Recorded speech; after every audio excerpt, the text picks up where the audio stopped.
Today, the greatest risk of global catastrophe doesn't look like this. Instead, it looks like this.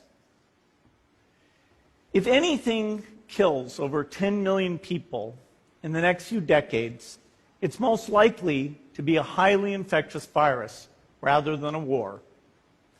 Not missiles, but microbes. Now, part of the reason for this is that we have invested a huge amount in nuclear deterrence. But we've actually invested very little in a system to stop an epidemic.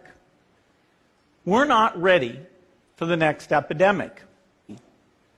You can have a virus where people feel well enough while they're infectious that they get on a plane or they go to a market.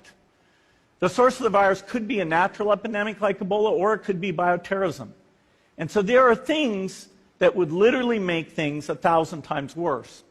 In fact, let's look at a model of a virus spread through the air like the Spanish flu back in 1918. So here's what would happen. It would spread throughout the world very, very quickly. And you can see there's over 30 million people die from that epidemic. So this is a serious problem. We should be concerned. But in fact, we can build a really good response system.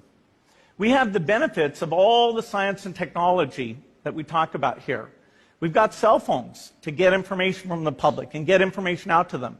We have satellite maps where we can see where people are and where they're moving. We have advances in biology that should dramatically change the turnaround time to look at a pathogen and be able to make drugs and vaccines that fit for that pathogen.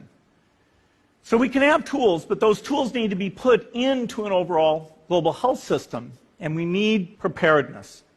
The best lessons, I think, on how to get prepared are, again, what we do for war. For soldiers, we have full-time waiting to go. We have reserves that can scale us up to large numbers. NATO has a mobile unit that can deploy very rapidly. NATO does a lot of war games to check, are people well-trained? Do they understand about fuel and logistics and the same radio frequencies? So they are absolutely ready to go. So those are the kinds of things we need to deal with an epidemic. What are the key pieces? First is we need strong health systems in poor countries. That's where mothers can give birth safely, kids can get all their vaccines, but also where we'll see the outbreak very early on. We need a medical reserve corps. Lots of people who've got the training and background who are ready to go with the expertise.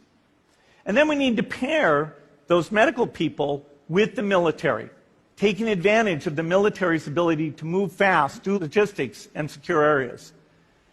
We need to do simulations, germ games, not war games, so that we see where the holes are. The last time a germ game was done in the United States was back in 2001, and it didn't go so well. So far, the score is germs 1, people 0. Finally, we need lots of advanced R&D in areas of vaccines and diagnostics.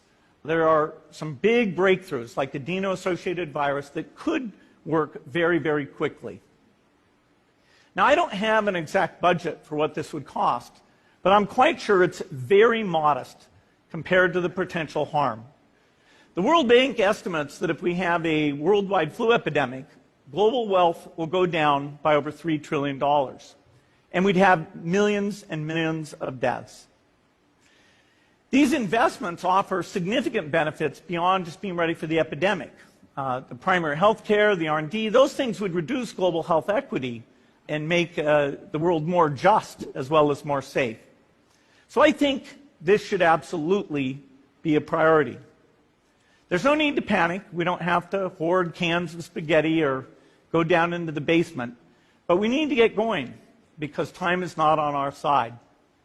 In fact, if there's one positive thing that can come out of the Ebola epidemic, it's that it can serve as an early warning, a wake-up call to get ready.